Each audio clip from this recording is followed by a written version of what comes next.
Okay. All right. So I called this presentation "Winning Your First Open House."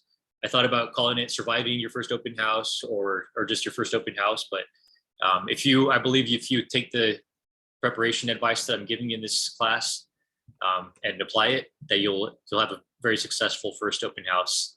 I've done about 10 open houses now, and so these are the kind of like lessons learned that I've gotten along the way to that I would like to pass on to you guys. And if you guys have any questions throughout the class, feel free to drop them in the chat box. I'll keep checking that to make sure I'm not just flapping my gums for no reason. And then, yeah, feel free to jump in and if you have anything to add. So quick intro about me. I was born in Tucson, Arizona. It's me back in 6th grade. I made my way into the Marine Corps and spent 9.5 years. My last day is actually New Year's Eve. And so I'll be moving on into real estate with all you guys. And my wife, shown here in these bottom 3 photos, she went to school to be an elementary educator. But after, getting used and abused, I don't know if you guys know what teachers get paid, but it's almost nothing. And a lot of times they're paying for their own supplies. Really, it's making nothing. It's pretty crazy how little they get paid because they're creating the future for our country, but they get paid almost nothing. But yeah, so she ended up swapping over to real estate with me. She got licensed back in August. I got licensed in July. And so we've been doing this real estate journey together. It's been a fun one. It's been a good learning experience, good growing experience for both of us. And yeah, we're definitely enjoying it. And then that's our dog right there, Zio, Black Lab. We've had him since just after I came into the Marine Corps.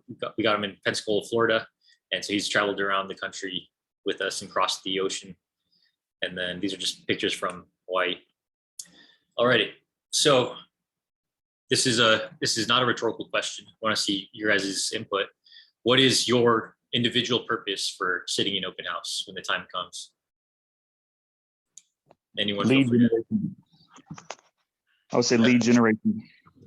A bunch of pre-approved buyers looking to buy a house. Right. Okay, help generate clients as well. Yep. Yeah, lead generation, client generation. Yep. Yeah, it seems like getting you guys, your name out there. Yep, getting your name out there, showing that you're in the industry. Yeah, doing some Facebook Live while you're there, showing people that you're out there working, that you've changed your career path. Yep. Anyone else?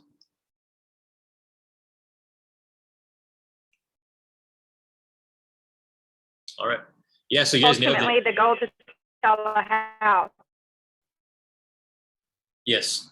Ultimately, the goal is to sell the house, but your individual purpose there is, you guys had already crushed it. It's to generate leads, to find unrepresented buyers.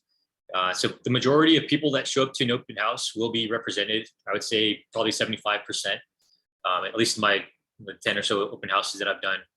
They show up either with their agent or they show up with their agent's business cards in hand to basically show like, hey, I already got an agent. Don't try to sell me on your abilities. However, they may not be represented, or they may have talked to an agent. They never signed a buyer's representation agreement with them. They just happen to, or their cousin is an agent or something like that. And so there's not an official professional relationship there. And that's an opportunity to say, hey, I'm a professional realtor. Not literally saying this, but your body language, your presentation of the open house saying this. I'm a professional realtor and I have plenty of time to help you. I might be, if they ask you how long you've been in, I might be new to the industry, but I have plenty of people that have years of experience that can reach out to you and that can provide the top-notch service for you and finding you a home. So yeah, so I would say majority of people know that sitting in an open house it's a new agent job because you start from the bottom. You know what I mean? You're out there sitting 4 hours in a house. Sometimes nobody will show up,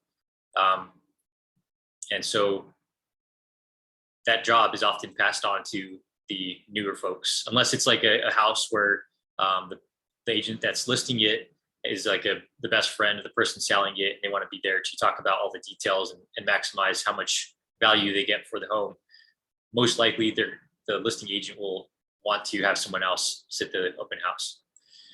And so you want to present yourself as a professional, make that strong first impression, establish that welcoming environment, and show the people that are showing up, not only the unrepresented buyers, but also the represented buyers, show them that you're serious about your job, serious about the profession. And yeah, just makes getting your name out there, like somebody said.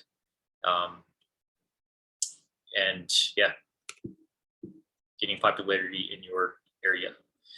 So quick question from Ashley Moya on Slack. She asked, how do I find an open house to sit? So EXP actually makes it really easy for us to find open houses to sit. Once you are fully licensed, you'll have the ability to make a workplace account. Is anybody familiar with Workplace? A couple people. Yeah, so once you make your Workplace account, so it's basically Facebook for whatever company you work for. In our case, there's a EXP Workplace where it's nothing but EXP agents from across the world. And you go in there, make your account, and then you join your state group or your area group. In my case, I'm on Oahu, so it's a pretty small area. So I just joined the Hawaii state group, and there's just tons of information, tons of people to talk to, ask questions, and most importantly, you can post in there, hey, I'm looking to sit in an open house, or I'm looking to shadow an agent to sit in an open house. Whatever you're looking for, you just post in there, and you'll be really impressed by how ready to help people are. And yeah, you'll definitely find open houses to sit. And I strongly recommend doing that almost every weekend. You have the opportunity to do that. That's going to get you more reps. It's going to get your name out there, and overall, it's going to lead to generating some more leads that you can add into your funnel. Does that answer your question, Ashley Moya? I already answered it on Slack, but does anyone else? It does. Yeah. And then the primary way that I've gotten most of my open houses is from my team. So the team that I joined, they've been established here on the island for like 5 to 6 years now. And so they already have a bunch of clients that they helped with buying a home. And now those clients 3 years later are turning around and selling their homes. And so pretty much all the listings that I've sat in open house for were from people on my team. And so since they've been in the game longer and their skills and time are better used doing other things like following up with their database and all that stuff, then they gave me the opportunity to sit those open houses. The first couple I sat with another agent just to get a feel for what to say, what not to say, not to promise any kind of special deals or anything like that. And yeah, so did a couple shadowing open houses and then went full speed the rest of the open houses I did.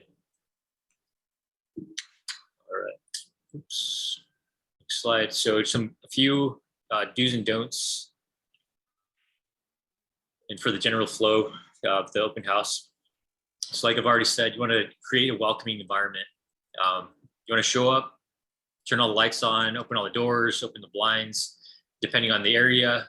If there's good wind flow, open up the windows so you can get that nice breeze. Here on Oahu, some houses straight up just don't have AC and they have jalousie windows. It's kind of like slats. Some of you guys might have seen them before. And so unless you open those windows, there's going to be zero airflow through the house. But yeah, overall, you want to turn on the air conditioning, make it feel like a really comfortable place to be so that when people walk in, they feel at home. And at the moment they walk in, you greet them, give them a little spiel about the house, and then allow them to go about or answer any questions they might have. That next note, stand up and invite the guests in. So some open houses that we've been to, you walk in and the agents are sitting at the table, like on their computer or something, or they're just standing there and they aren't very welcoming at all. And so that's what you don't want to do. Because it just makes you feel unwelcome, makes you want to leave immediately, look at the house for 30 seconds and head out the door. And yeah, but if it's an unrepresented buyer that's walking in and they see that you're that way, they're definitely not going to want to work with you. Whereas if you welcome them in, give them a tour around the house if they want a tour, if they seem like they're a little nervous because they just happen to start walking around looking for houses, give them some information about you, about your team, whatever you can fill them out and see what kind of conversation they want, or if they just want to look around. But yeah, establish that welcoming environment. And then yeah, just don't be a couch potato. Also, don't fall in like a hawk. If they walk in and it seems like they don't want to have a conversation, then just give them that 30-second spiel when they walk in, have them sign in, and then say, okay, walk around, check it out, let me know if you have any questions. And then a lot of times they'll just be in and out. They won't even say bye or anything, and that's fine. But you definitely don't want to be hawking them. There's some agents that will literally close the door, especially because of COVID. They don't want the house to be too crowded. And so they'll close the door and only allow one family in at a time. And so they'll follow that family around the entire time and telling them every little detail about everything. Oh, this wall used to be green and now they painted it white to make it more appealing and more neutral. And this bedroom was not here before this date and they added it this date. All these details that, yeah, you do care about, but they're basically being a distraction because you're not able to just walk around and look at the things that you want to look at. They're telling you to look at things that they want you to look at. And they might even be distracting you from issues with the house, like leaks under the sink and stuff like that. And yeah, so don't overwhelm guests with talking. All right, so here's what we're Also, gonna. Zoar, there are some questions in the sorry. chat. Thank you. Let's see. Do you make them sign in anywhere? All right, so we're gonna actually get into that question right here.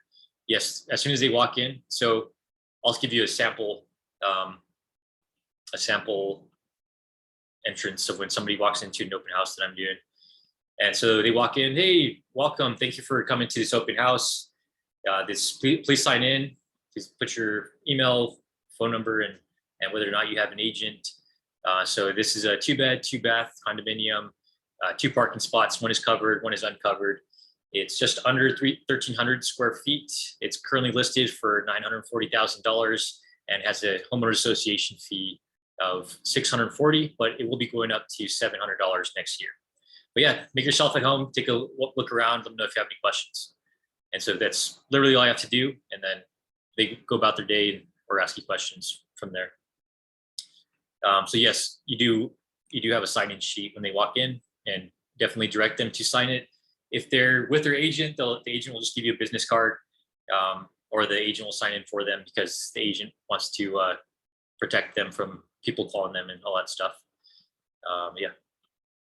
So we'll jump into this little checklist I made for you guys, and I kind of ordered it in at least on this open house prep checklist in order of priority. So let's say someone on your team or someone in EXP calls you up, hey, I can't sit this open house. Can you please run over there and just host it? Just make sure nobody steals anything and make sure everybody has the information they need.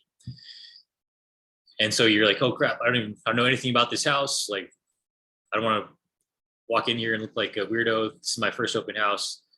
So this is in order of priority, going from the listing basic information down to this other stuff. These are ways to prepare for your first open house. So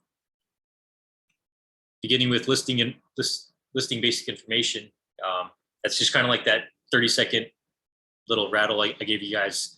Just how many beds, how many baths, square footage, parking spots available, price, why the people are selling, and any fees and what those fees cover.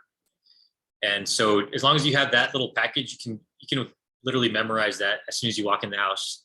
So in that immediate situation, you walk in, there should be a listing sheets there. If not, pull it up on Zillow, pull it up on your MLS, whatever on your phone. Memorize those details really quick, and then you're ready to go. But if you want to impress the people that are coming in, as you have downtime while you're there or days prior to sitting the open house, you're gonna want to build the rest of this stuff into your preparation. So the geographic area information, you're gonna want to see what school district the house is in, and also like stores that are nearby. That school district information will be on the MLS sheet. So you can just reference that information if you forget. If there's ever a piece of information you do not know, just give them a, I don't know the exact answer to that question, but let me look it up for you and I'll follow up with you. And then you make sure that they signed in on the sign-in sheet and you actually do follow up with them. Put a star next to their name to make sure you write down on the back of that sheet what they asked so that you can get back with them with that information. Stores, you want to build in their mind that that house is a good place to live. So in the case of if I was selling my condo, you had 5-minute walk, you have Whole Foods, lots of restaurants, you have Mexico Lindo, Jamba Juice, Starbucks, some local breweries, and then 10 minutes down the road is the Kailua, world famous Kailua Beach. And then the next thing, the estimated drive times, you want to look that up on Google Maps and have that information ready. So in my case, yes, it's just about a 15-minute drive to the Marine Corps base. And then it's about a 20-minute drive to Honolulu when there's not traffic. When there is traffic, it's about 30 minutes. And you want to just have that information available and ready to feed to them so that they can, if they're just now getting into the market of buying a house, they're not really thinking about those aspects. They're just kind of thinking, I need to find a place that I can put a bed and a refrigerator, and that's it. And so you're showing them your professionalism and showing them that all the value that you have to offer to them by thinking about all those aspects that they don't normally think of because this is their first time or they haven't bought a house in a while. And then, then lastly, just the general feel for the area. If it's like a neighborhood you've been through a bunch of times, you'll be able to speak to it. But if it's not, so if it's an area you're unfamiliar with, maybe the day before, drive through, get a feel for it, see if it's like a high traffic area where in the mornings there's tons of cars honking and people passing by with their stereos blaring, all that kind of stuff. And yeah, so the next bullet, pricing research, that's going to be especially for new agents. I've heard this in several areas. Doing that pricing research is how you show that you are not a new agent. And I strongly recommend not saying, okay, I'm a new agent, so I don't know the answer to that. Just have that information ready, or say, I don't know the answer. I'll get back to you and I'll follow up with you. But if you do your homework ahead of time on the pricing research, that'll give you the ability to make it seem like you've been in the game for 5-10 years, even though you just got started. So once you have your MLS access, you'll be able to generate comps, comparables. And so on your MLS, I don't know if it'll be the same setup that we have here in Hawaii, but it takes like 30 seconds. You hit sold in the last 180 days, you put a price range or a location, and then you can like kind of isolate a certain area on the map that you want to look at, and you can see what homes have gone for. And it automatically generates this little spreadsheet or PDF where it gives you what a house was listed for, what it sold for, how much it costs per square foot, all that data that you can use to show your professionalism, show that you know what you're talking about, and sell the home, but also sell yourself, showing that you are a professional and that they will want to work with you. So for example, with this condo, so condos sold in this community in the last 180 days. Next door, one sold, the same layout sold. It was a 2-bed, 2-bath, sold for $955. A couple of buildings over, one sold for $1 million. I think that house had a lot of upgrades. And here's the MLS sheet. You can see they had an upgraded kitchen, upgraded bathroom, etc. And so that's why that one sold for so much higher. This one is actually priced a little lower than all of those because they're not really in a crunch to make a lot of money off of it. They're in a rush to get their condos sold before they PCS back to the mainland. And so that's why it's priced where it is. And they also wanted to attract more people because if the price is too high, people are going to think it's just way out of their price range. But if it's priced just right, more buyers will be willing to negotiate and come to the table to make an offer. And so that's why they priced it that way. And so you do that research on the sold in the last 180 days or 365 days, and you have that information available. Looking at this question, do you stay in one general location? Ian, what do you mean by that? As far as like in the house?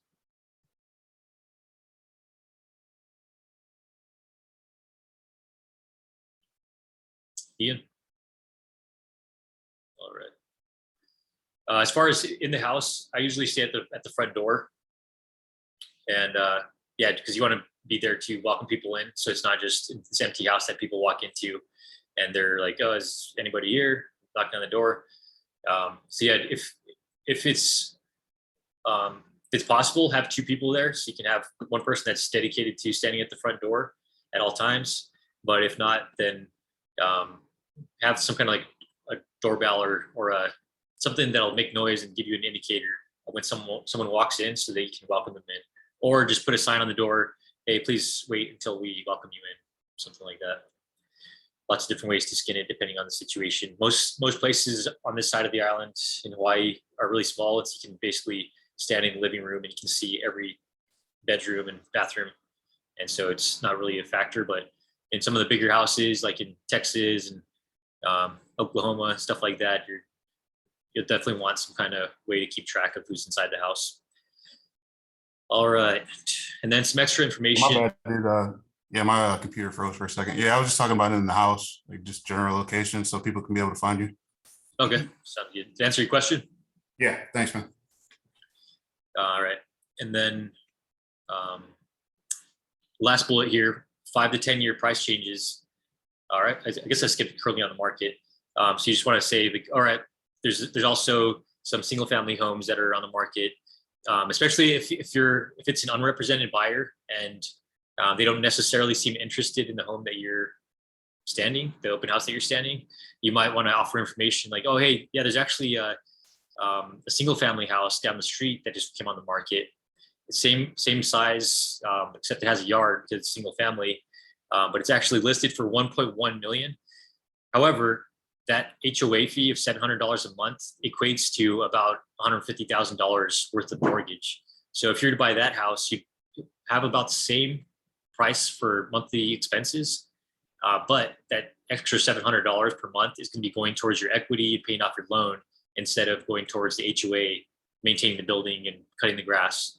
So I highly recommend checking that property out. If you're interested, I don't believe they're doing an open house today, but we can make a reservation. I can take you to see that open house. How does that sound? And so you just give them that kind of thing, and then, but you have to have that research that you did ahead of time to be able to do that. And then the last bullet, 5 to 10 year price changes. If you're like really trying to sell a person on the value of buying that particular property, you can say, this house was just built in 2016. It was originally sold for $820. The first owners sold it for $850, and it was recently appraised, and it was appraised at $940. And so you can see the trajectory going from $820 in 2016 to 2018 at $850, and then now it's recently appraised at $940. And so if you're to buy this house, especially for military, you're only going to be here for about 3 years. Within 3 years, you could see that same price change. And so when you go to sell it, you could easily PCS out of here with $100K in your pocket. So just keep that in mind for as you go around looking at houses. This particular house has a lot of value potential in it. And you would get that price change information from the MLS as well. So you can, on the MLS, you can pull up the history and it'll show who was sold to before, how much it was sold for, if it was refinanced, so on and so forth. Extra information, age of the appliances, the roof, renovations, and then also just like details about the appliances. One of the first showings I went to, it was the agent was present for the showing, and she's been in the game for like 40 or 50 years. And so she was, and I just was straight up with her. I told her I was brand new and I was just learning. And she was quizzing me on all these fancy appliances. Like, oh, do you know what this freezer is? And I was like, looks like a freezer to me. It's actually a Sub-Zero. These are worth $3,000. I was like, oh, that's cool. Do you know what this oven is? It's like an oven. Oh, this is actually this Gagano oven, and it's worth $5,000. Wow, that's really cool. And but yeah, you can have that information ready and study like what brands are most expensive, like during your downtime when you're waiting for your license to come up. Study like all those details so that when someone walks in and you're just ready to just spout out all this information, and show them like all that you know and all the value that you have to offer to them as representing them. And then historical issues, if there's been floods in the area, if there's any kind of weird fees that might be coming up in the future. In my condo complex, there's some litigation about the builders not doing the best work with the roof, and one of the buildings had leaks that were affecting some of the units. And so a lot of people were hesitant to buy here because of that, because it wasn't determined yet who was going to be paying for those repairs, whether it was the builders that did the bad work or the residents. And so people were hesitant to buy a condo for so much and then potentially have to have another fee on top of their mortgage to pay for reparations. So I want to know about that stuff because they will ask about that. And if you already have that information ready, then it's just going to make everything go that much smoother. They'll be like, wow, this person really knows their stuff. I want them to work for me. And then the last item, ballpark estimate for mortgage. So you can talk with whatever lender you pair up with or lenders, and you can have like a ballpark number to give to them of what their monthly payments will look like. And you want to make sure you advertise it as a ballpark number because you want to leave all the financing talk to the lender. And that's the whole like staying in your lane piece. You don't want to tell them like, oh yeah, you can buy this place and it'll only be $2,000 a month. And then they go to put an offer and they get into financing and it turns out it's going to be $5,000 a month. And they're just like, what the heck? Like, you told me bad information. So yeah, have that ballpark number. Out here in Hawaii right now, it should be about the same across the country, but it's about $500 per 100,000. So I just have those round numbers in my head. All right, this house is on market for $1 million. So $1 million divided by 100,000 is 10. 10 times 500 is $5,000. So if you were to buy this house, it's going to cost you about $5,000 a month for the mortgage. And then if you add on taxes and electricity and all that stuff, you can give them like a ballpark idea. And then lastly, backwards plan. So find out what time you're going to be doing the open house and work backwards for the time, the 15 to 30 minutes you're going to need to put signs in place to direct people to your open house. And then also the time it takes to drive from your house to put the signs in place, all that stuff. So you arrive at the open house like 30 minutes early, ready to turn all the lights on, set the mood for the event. And then, so that's the basics. I'm going to give you guys this link for this other slide deck from an EXP World class, where the guy said he gets there like 2 hours early, posts up like 100 signs, goes to all the neighbors' houses, knocks on doors, like, hey, just want to let you know we're doing an open house. And so that's going above and beyond, but minimum, you want to arrive early so you put the signs out and get the house all set up for the open house. All right, so the next checklist. I'll take a quick intermission. Does anyone have questions on anything I've said so far or anything to add in from your experience?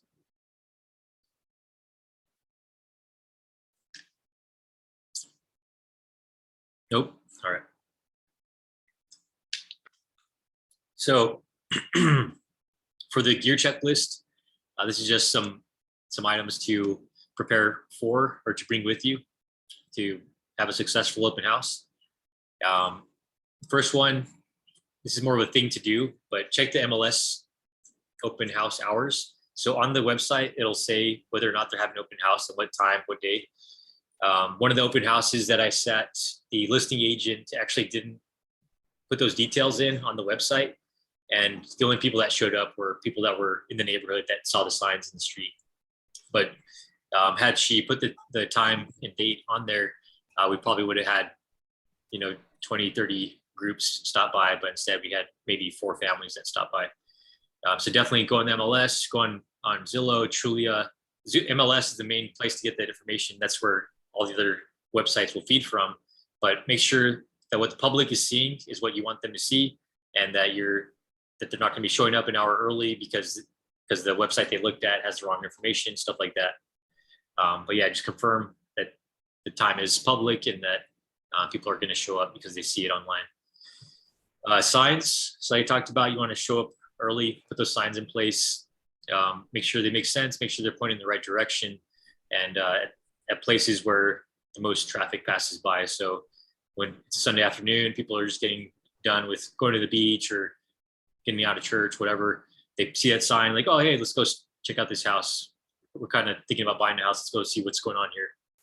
And so you have those signs in good places where people are going to see them and they're going to come by and pay you a visit. MLS listing information sheet. Sorry, Siri's butting in on our conversation. MLS listing information sheet. So the listing agent should provide these sheets. So you want to talk to them and confirm that they are providing those, because a lot of times the title company that is being used for the sale of the home will actually print those for like a small fee or even free. And then you can have those to pass out to people that come to the house. If not, you can have the option to print them on your own and just use your own paper and ink to do that. I recommend full color just to, because again, it kind of feeds into what they think of you. If it's like some crappy reused piece of paper with ink that's kind of broken because your printer is running out of ink, it kind of feeds into their impression of you. So yeah, but if not, I would recommend just generating a QR code or texting or emailing to people as they come in. And I'll actually show you guys how to do the QR code thing really quick. See how this goes. So I just went on to Google. All right. So let me share my phone.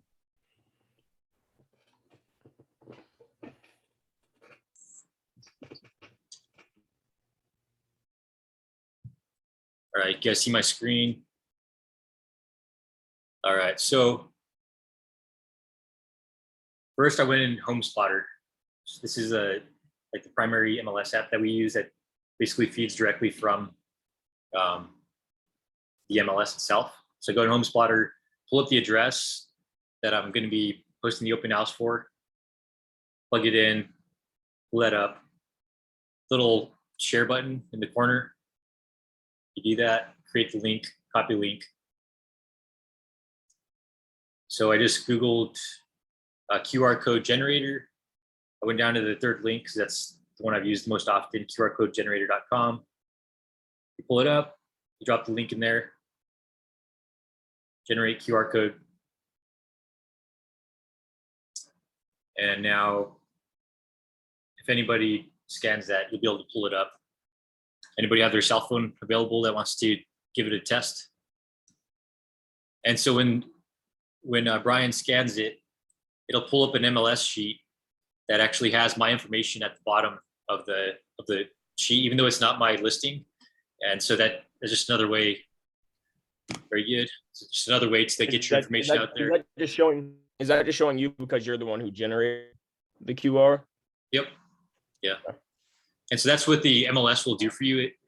You have an option to print out the MLS sheet as it is, just straight up the information on the house, or you can print out a header and footer.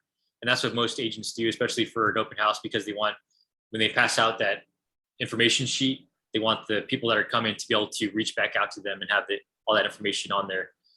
But yeah, that's a good alternative. If there's no sheets, like again, in that scenario where, sorry, let me admit Brad back in here. In that scenario where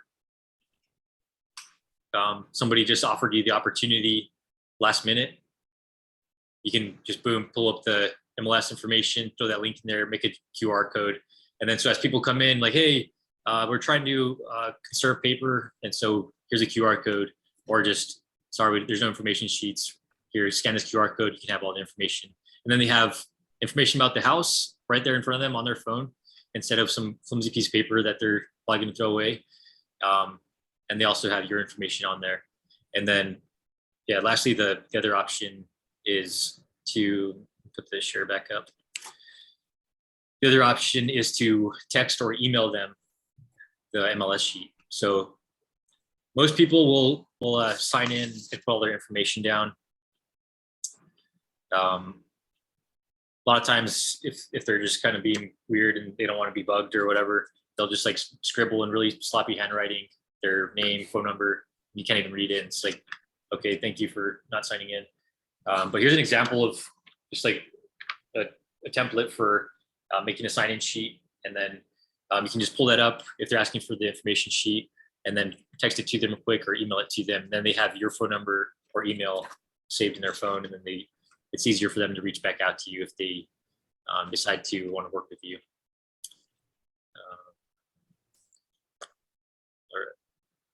Would you say that one of those is better than the other? I guess the paper's kind of going obsolete. Would you say that the QR code or the texting, so they have your direct contact, is better than the QR code?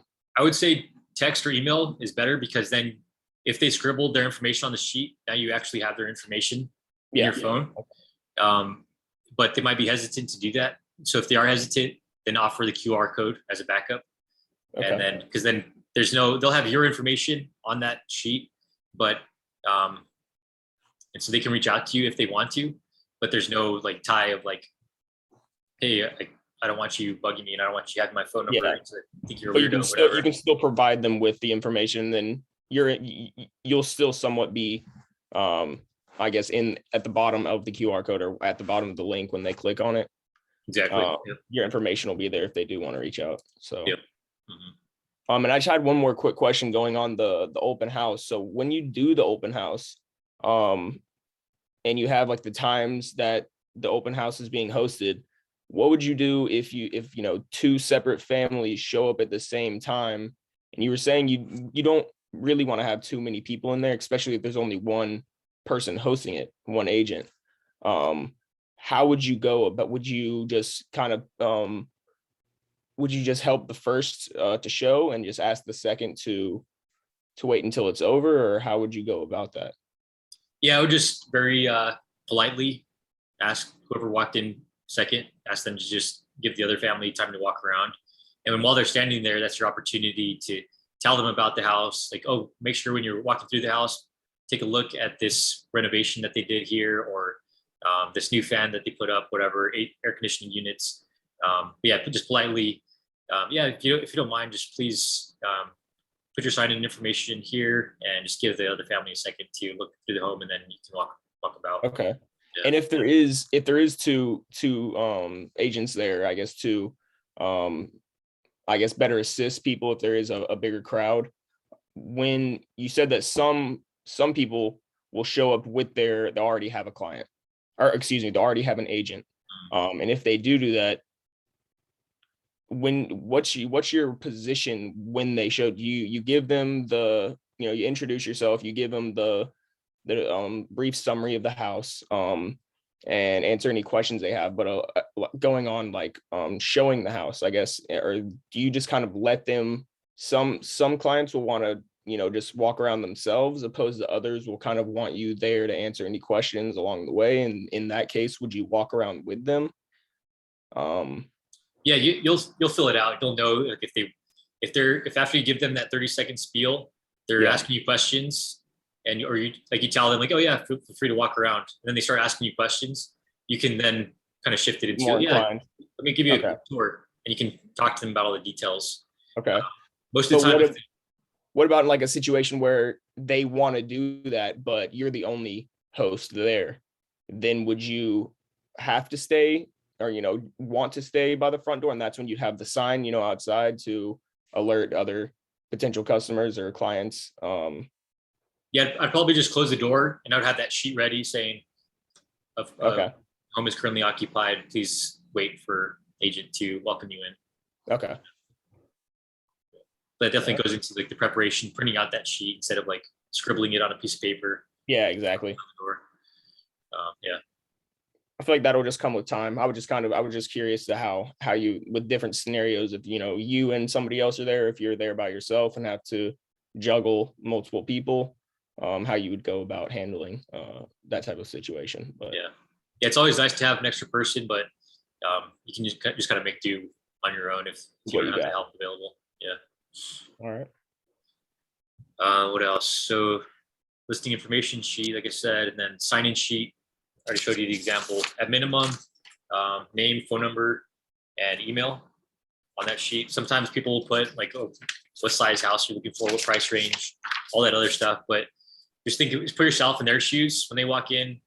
Their mind is already on like, I want to walk around this house and check it out, not on, I want to fill out this survey about every little detail, because chances are that's the fourth house that they're seeing, and they just want to say hi to you, sign in, and move on to looking at the house.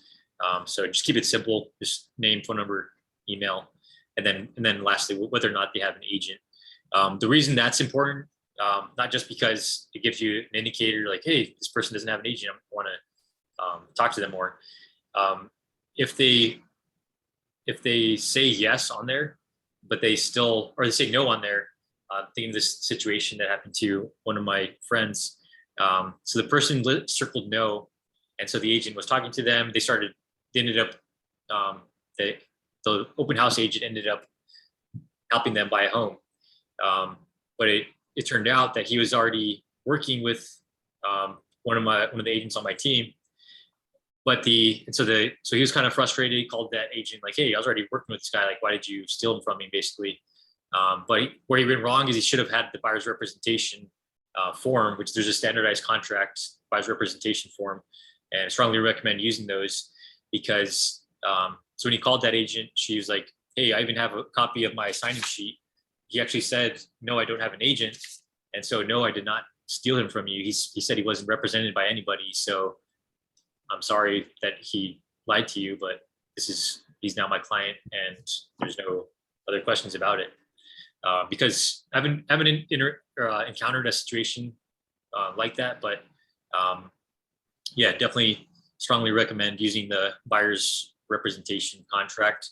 And we can do a discussion on that another time of like how to sell that, because at first it's kind of scary. You're like day one, you're talking to somebody, you're doing open house or doing showings, and you're already telling them to sign this contract. So it can be intimidating, but if you sell it correctly and like explain to them all the details that are in it and how you're protecting them, and that's their agreement between you and them to protect their fiduciary information, all that stuff, then yeah, it's actually not that difficult to get people to sign it.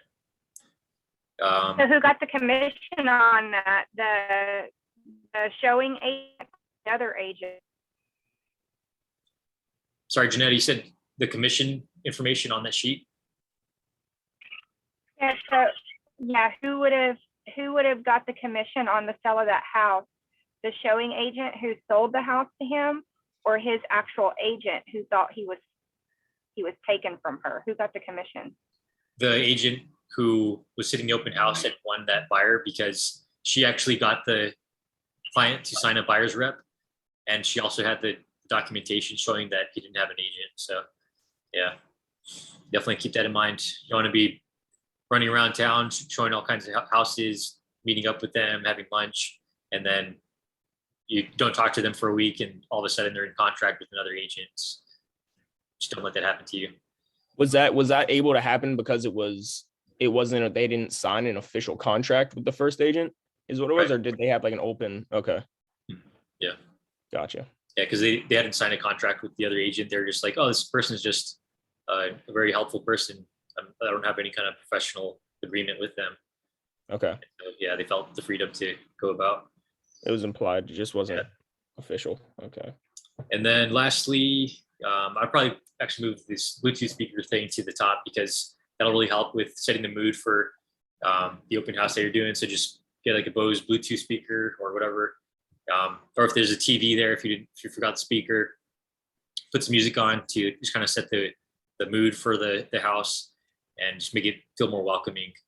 And then also water and snacks, because you will be thirsty from running your mouth for 4 hours, and you'll also be hungry from standing there. And then lastly, have a plan for what you're going to do in your downtime.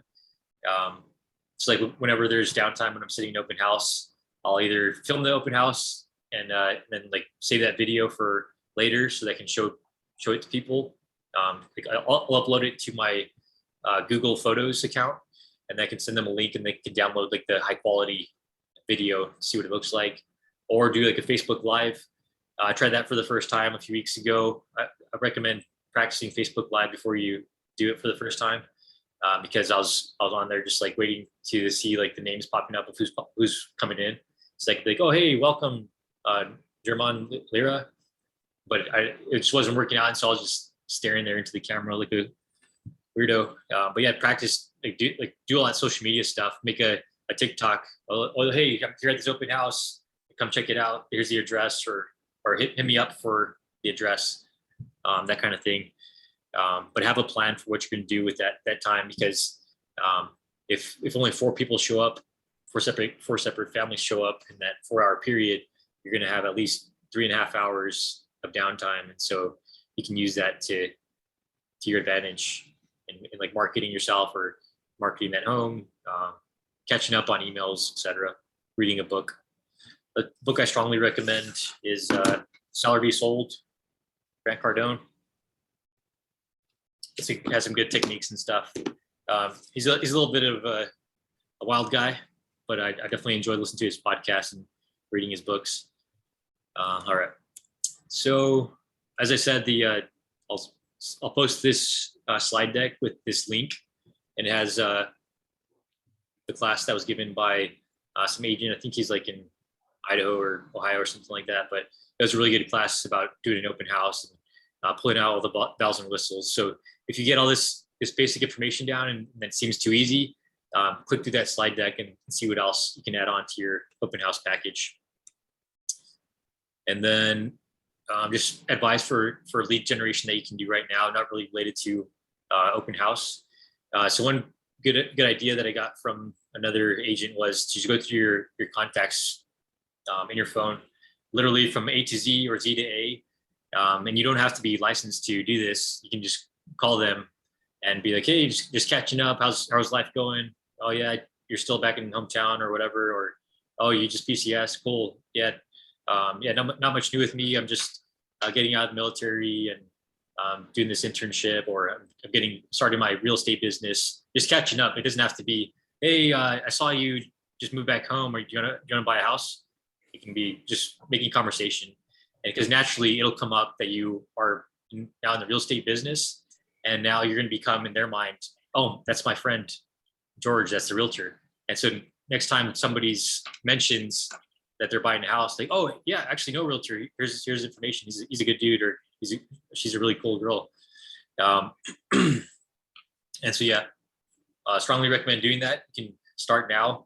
If you're waiting for your license to get approved, or if you're studying and you need something to do while your eyes are about to bulge out of your head from reading and doing online quizzes and stuff, just go through your contacts. Does somebody chime in and say they did that? No, I'm going insane doing all of that. Oh yeah. I feel like it was for like 2 weeks straight. I'd read it and then I'd listen to it on like a PDF converter that I have. It's like a really robotic tone, but that's what I did. I would play it fast, and then I'd play it slow, just over and over again. Yeah, I felt like my brain was going to explode after studying so much, and then taking all the quizzes over and over again. But if you make a game out of it, and some of you guys have asked for studying tips, and I've dropped some tips in there for you guys. But if you make a game out of it, so like I like to get just like a blank sheet of paper and just make tick marks every time I study for like 15 minutes, or every quiz that I take. And if you, whatever like psychological stuff is involved with that, as you like see the progress you're making, it'll like build your confidence, and it'll actually make it more fun.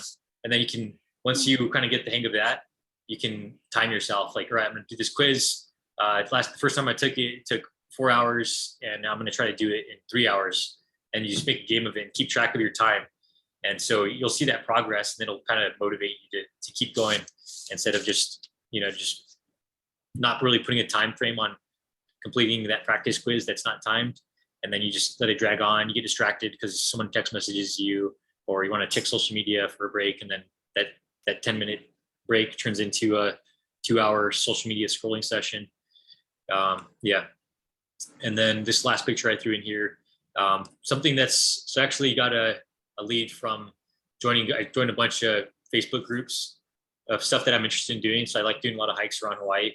And so in those groups, I posted a few times like, hey, anybody interested in doing this backside of the Stairway to Heaven hike?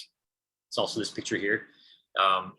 And so some people don't know how to get to those hikes, or they want somebody to help them navigate.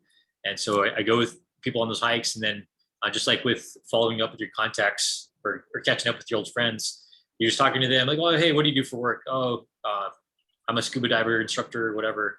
Like, oh, cool. Yeah, I was in the military. I'm actually transitioning to real estate. And then boom, you start building that network. But from those posts, actually, somebody that was saying that they were interested in going on a hike. I've never met the guy, but we're actually going to go house shopping pretty soon here. And he's getting pre-qualified. He's talking to the lender today about what his shopping numbers are. So it's not just some catfish weirdo. But yeah, through people that message me saying that they're interested in the hike, you just kind of take that conversation and try to lead it to a phone call or a Zoom meeting so that you can kind of establish that rapport with them. But you'll fill them out and see what's possible. With this particular guy, it was just hard just to get a response from him. He's actually Air Force, but super busy. And so I text him or message him on Facebook, and like a week would go by, and then he would message me back. But you just got to stay committed and be a resource of information. I sent him like YouTube videos on buying a house and Robert Kiyosaki, Rich Dad Poor Dad, that kind of stuff. And so he's little by little, he's built his education through those resources, because it was like it's hard to get him on the phone and actually talk to him. But I've been consistent with following up with him, and now we're going house shopping this week. All right, time's almost up, but just a quick recommendation if you guys are looking for some good books to read. Think and Grow Rich. I would say it's a must read. I'm sure many of you have heard of it. I should have, or here, I'll do it right now. Bolded or really made the think part a lot bigger, because people see that book and they think, oh, it's just a book about making money and being rich. It's actually not. It's the emphasis is on the think, because it's a big mindset book. A brief synopsis of it. Just one example of how it was benefited the guy to think. His son was born deaf, and the doctors told him that his son would never hear. And he told the doctors, you know what? I don't believe this diagnosis. My son will hear. And so he committed himself to praying for his son and helping his son, like coaching him through, like talking to him like he could hear him. And then when his son was like 25, he actually was able to start hearing. And then like a year later, hearing aid technology came out, and now he can hear 100% normal.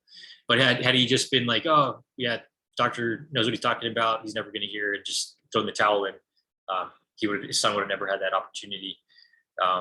But he applies that to just anything you encounter in life. So your real estate journey, buying your first house, whatever it is, you set your mind to it, and you remind yourself of that every day. And before you know it, it'll happen. How to Win Friends and Influence People. That's just a good book about like kind of general customs and courtesies, little techniques you can use to appear more friendly or whatever. Just like if you're cold calling, a big thing that comes to mind that applies to real estate.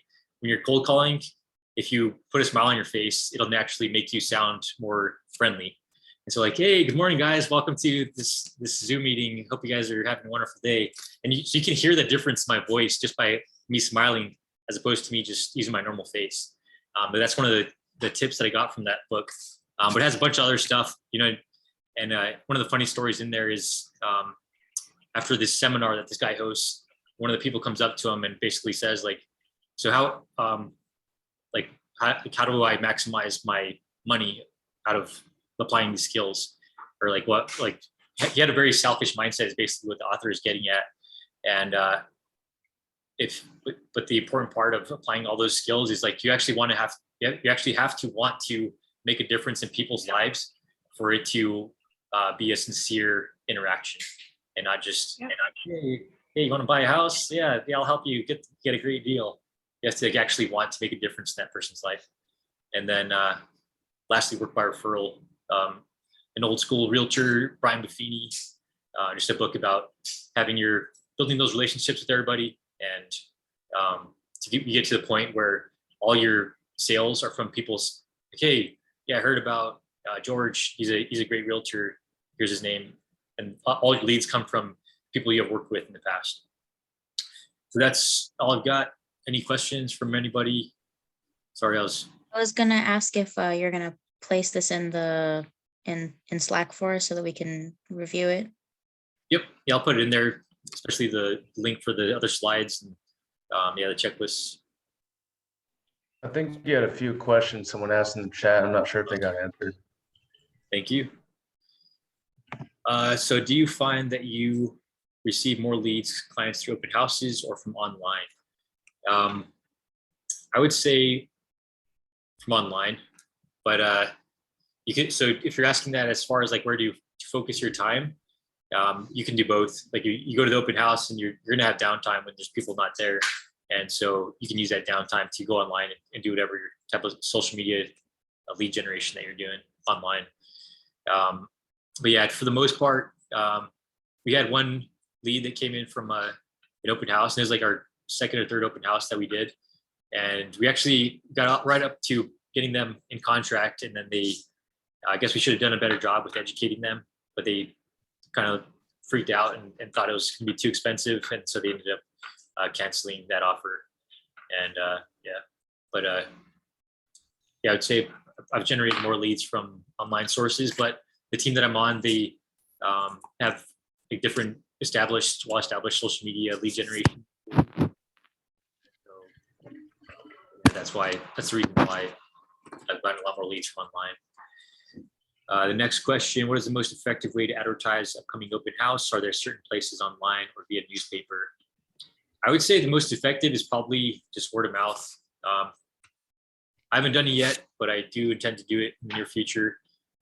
Just going house to house, print out just like a real basic information sheet with like your information mostly, but information about the house. And then, hey, we're having this open house next weekend. Feel free to come check it out.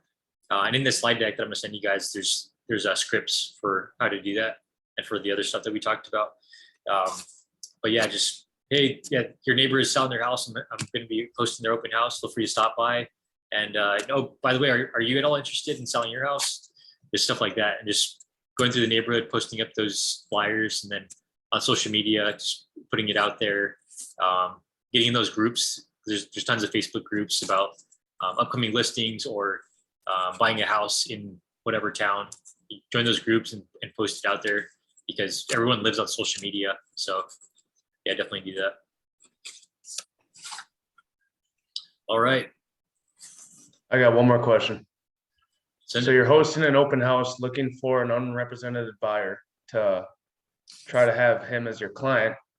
What's your relationship with the listing agent or the seller's agent? Like, how'd you guys build that relationship where you're trying to find the buyer as a host and the listing agent is obviously representing the buyer? I mean, the seller, my bad.